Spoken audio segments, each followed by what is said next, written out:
तथागत बुद्ध और बाबा साहब को नमन, उनकी श्रद्धांजलि आप लोग मना रहे हैं, उनकी जयंती मना रहे हैं। आप सबको उसकी बधाई।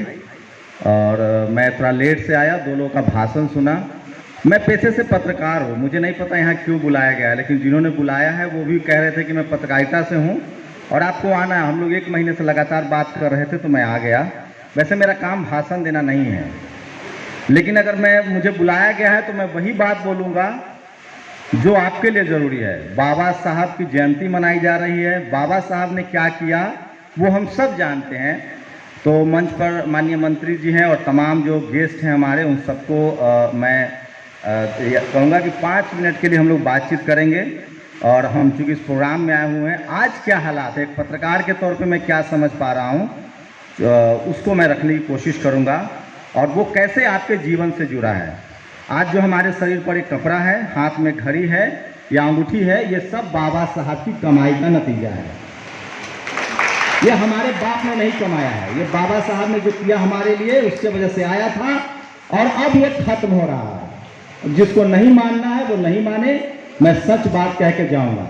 अभी जो जज साहब थे, जो उन्होंने कहा कि आप अपने बच्चे में पोटेंशियल डालिए, आपके बच्चे के साथ भेदभाव नहीं होगा। मैं कह रहा हूँ जाति आपकी नहीं जाती है।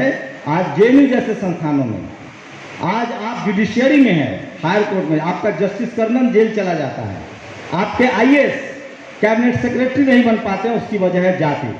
और वो आज हो रहा है, कोई 50 साल पहले नहीं हो रहा था। और मैं फिर कह रहा हूँ, आज़ादी के बाद और आज के बीच में जो आपने गेम किया है, आप लूज करने जा रहे हैं, क्योंकि आपके बच्चे अब कॉलेज यूनिवर्सिटी में सुरक्षित नहीं है, क्योंकि हम सब बाबा साहब को पूजने तो लगे हैं, उनके तरह संघर्ष करना भूल गए।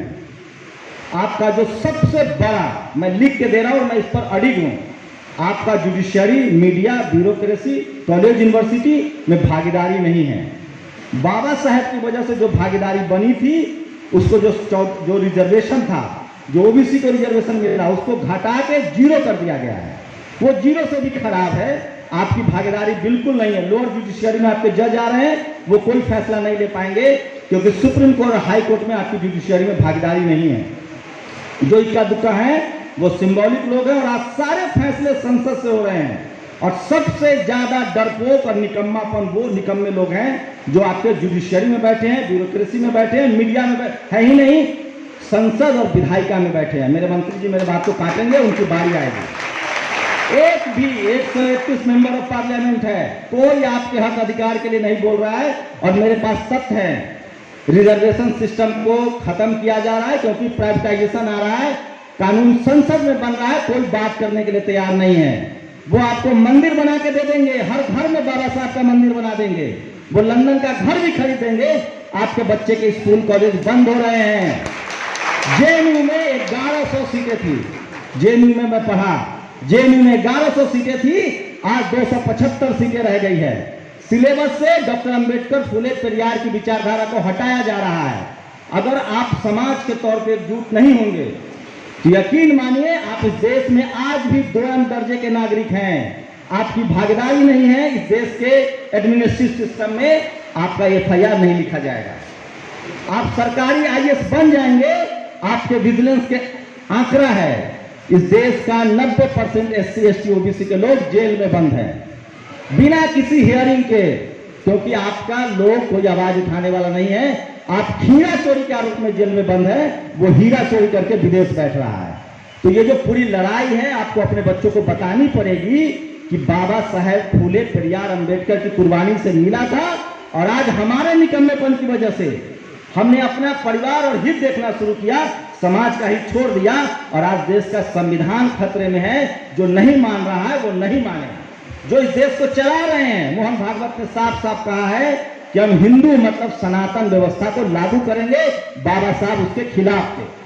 बाबा साहब ने कहा था, मैं कोई भी राष्ट्र मान लूंगा, लेकिन मैं एक धार्मिक राष्ट्र नहीं चाहता हूं। आपका पूरा सिस्टम से कंट्रोल खत्म हो गया है, जाति विशेष के लोगों का कंट्रोल है, आपके बच्चे मारे जा रहे हैं। आप कह रहे बिजनेस, एक दुकान खरीद के दिखा दीजिए मुझे, आपकी जाति अगर पीछा छोड़ देगी तो मैं पत्रकारिता छोड़ दूंगा। ये सब समस्याएं हैं। आपके लोग जो पढ़े लिखे हैं, उन्होंने अपना हित पहले चुना, समाज का हित छोड़ दिया। बाबा साहब ने कहा था जब देश का हित और मेरा हित सामने आएगा तो मैं देश का हित चुनूंगा, जब मेरा हित और समाज का हित आएगा तो मैं समाज का हित चुनूंगा, और जब देश का हित और समाज का हित आएगा तो मैं समाज का हित चुनूंगा। आज लोगों ने अपना हित चुन लिया है, लेकिन मैं फिर कह रहा हूं कोई सुरक्षित नहीं है। आज इस देश में आपका विधायक जिग्नेश मेवानी, उसको जेल में डाल दिया जाता है। इस देश में जितनी पॉलिटिकल पार्टियां है, लीडरशिप जो सबल लीडरशिप है, उसमें जो आपका MP है, MLA है, मंत्री है, वो बंधुआ मजदूर की तरह काम करता है। नहीं भरोसा है, मंत्री जी बताएंगे आगे। और सबसे लास्ट में इस सब का सॉल्यूशन एक ही है जो बाबा साहब ने सॉल्यूशन दिया था 1956 में, जब उन्होंने कहा था कि कल्चरल हेजमनी, धम्म की तरफ चलो, जो 1956 में उन्होंने दीक्षा भूमि में तय किया था। जब तक हम लोग धम्म में नहीं आएंगे, धार्मिक रूप से और सामाजिक रूप से हम एकजुट नहीं होंगे, हम इससे निजात नहीं पा सकते हैं। आज के डेट में आपका पूरा जो आपने 70 साल में अचीव किया है बाबा साहब के संविधान की वजह से, वो सब खतरे में है। एजुकेशन खतरे में है, ये देश खतरे में है, प्राइवेटाइजेशन हो रहा है। ज्यादा दिन चिंता मत कीजिए, सुप्रीम कोर्ट से और हाई कोर्ट से कैसे फैसले आ रहे हैं हम सब लोग देख रहे हैं एक पत्रकार के तौर पे। मैं अपना हित छोड़ चुका हूं, इसलिए ये बात बोल सकता हूं। आपके समाज में अपना हित नहीं छोड़ने की हिम्मत है, खासकर नौकरी पेशा, व्यापारी वर्ग, पढ़ा लिखा वर्ग, इसीलिए इसका खामियाजा पूरे समाज को भुगतना पड़ेगा। डॉक्टर अम्बेडकर को कोई चीज मुफ्त में नहीं मिली थी, उनके बच्चे मरे थे, उनके साथ झेलना पड़ा था। और जो भी एक SC ST OBC माइनॉरिटी का आदमी मुझे कह दे कि मैं अपनी नौकरी संविधान के हिसाब से और सम्मान पूर्वक करता हूं, बिना किसी डर और भय के, बिना इंसल्ट हुए जाति के आधार पे, तो मैं पत्रकारिता छोड़ दूंगा। मुझे कोई आके सामने कहे। देश की ये स्थिति है कि आज हम 2म दर्जे के नागरिक हैं, क्योंकि हम बाबा साहब के विचारों को नहीं जीवन में उतार रहे हैं।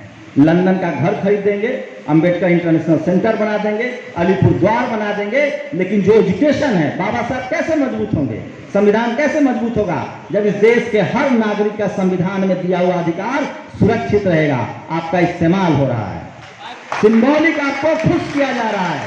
सच्चाई ये है कि आज आपका एजुकेशन का रेट घट रहा है, हायर एजुकेशन बंद हो रहा है, आपके बच्चों के अंगूठे काटे जा रहे हैं। तमाम सेंट्रल यूनिवर्सिटी में जाके पता कीजिए, बंद किया जा रहा है। इस पर बात करनी पड़ेगी, नहीं तो हम जयंती मनाते रहेंगे, कोई बाबा साहब दोबारा नहीं आएंगे। हमको हर घर से बाबा साहब निकालना पड़ेगा, जो अपना हित छोड़ के समाज का हित देखे।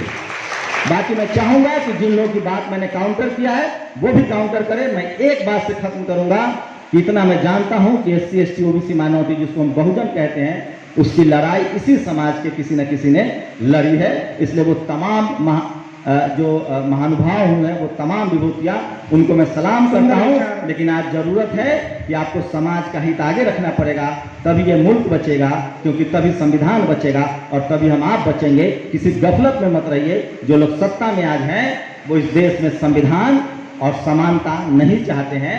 आपकी समझ अगर इस बात को एक्सेप्ट करती है तो कीजिए, बाकी मेरी ये समझ है जो मैंने पत्रकार के तौर पे आपको कहा। जिन्होंने बुलाया उसका बहुत बहुत शुक्रिया। बाबा साहब एक बार फिर से नमन। मुझे लगता है कि बाबा साहब के सिपाही होने के नाते बाबा साहब उस दौर में अंग्रेजों से भी लड़ रहे थे और यहाँ के जातिवादियों से भी लड़ रहे थे। आज वही जरूरत है, हमें सच बोलने की हिम्मत दिखानी पड़ेगी। आपने हमें बुलाया, जिनको भी मेरी बात से तकलीफ हुई हो मैं माफी चाहता हूँ। हकीकत यही है, अगर नहीं है तो आप सर्वे कीजिए। शुक्रिया।